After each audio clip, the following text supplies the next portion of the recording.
හිතන්න ඔබ ගුවන් යානයක ගමන් කරනවා. ඔබගේ අසල සිටින මගියෙක් ඉතා සංසුන්ව සිගරට් එකක් බොන ගමන් ගුවන් සේවිකාවකට කියනවා ඔහුගේ බෑගය ඇතුලේ බෝම්බයක් තියෙනවා කියලා. ඔහු ඩොලර් ලක්ෂ 2ක මුදලක් සහ පැරෂුට් 4ක් ඉල්ලනවා. මුදල් ලැබුණ පසු අඩි 10000ක් ඉහළ අහසේ පියාසර කරන යානයෙන් ඔහු පනිනවා. ඉන්පසු ඔහුට මොකද වුනේ? ඔහු අදටත් ජීවතුන් අතරද? FBI ආයතනයට පවා වසර 50ක් තිස්සේ විසඳ ගන්න බැරි වුණු අභිරහස තමයි DB කූපර්.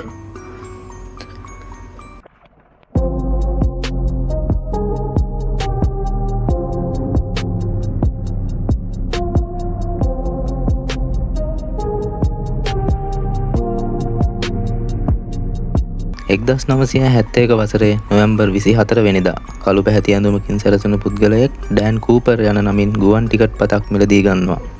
යානය පියාසර කරන අතරතුර ඔහු සේවිකාවකට පවසන්නේ තමා සතුව බෝම්බයක් ඇති බවයි. ඔහු ඉතාමත් විනීතව සහ සංසුන්ව කතා කළ නිසා කිසිවෙකු ඔහු ගැන සැක කරන්නේ නැහැ. ඔහුගේ ඉල්ලීම පරිදි මුදල් සහ පැරෂුට් ලැබුණු පසු ඔහු මගීන්ව නිදහස් කර යානය නැවත පියාසර කිරීමට අභියෝග කරනවා.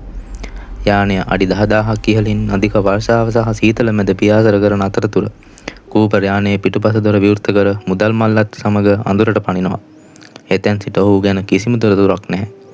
කිසිම මල සිරුරක් හෝ පැරෂුට් එකක් හමුවන්නේත් නැහැ. 1980 වසරේදී කඟක් අසල වැළලී තිබූ ඔහුට අයත් මුදල් නෝට්ටු කිහිපයක් පමණක් හමු වෙනවා. ඒත් ඔහු කොහෙද? බොහෝ දෙනෙක් විශ්වාස කරන්නේ ඒ අධික සීතල හා වර්ෂාව මැද පැනීම නිසා ඔහු මිය යන්නට ඇති බවයි.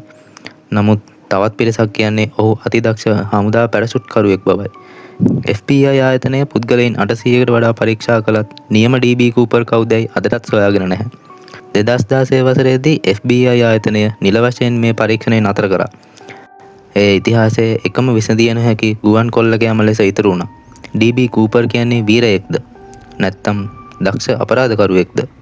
ඔහු ඒ මුදල් සමග අදටත් කොහේ හෝ සැඟවී ජීවත් වෙනවා විය හැකිද? ඔබේ අදහස කමෙන්ට් කරන්න. මෙවැනි තවත් අභිරහස් සහ කුතුහලයේ පිරුණු වීඩියෝ නැරඹීමට අපේ channel එක subscribe කරන්න. ඊළඟ වීඩියෝෙන් හමු වෙමු. මම අඳුරු අඩවිය.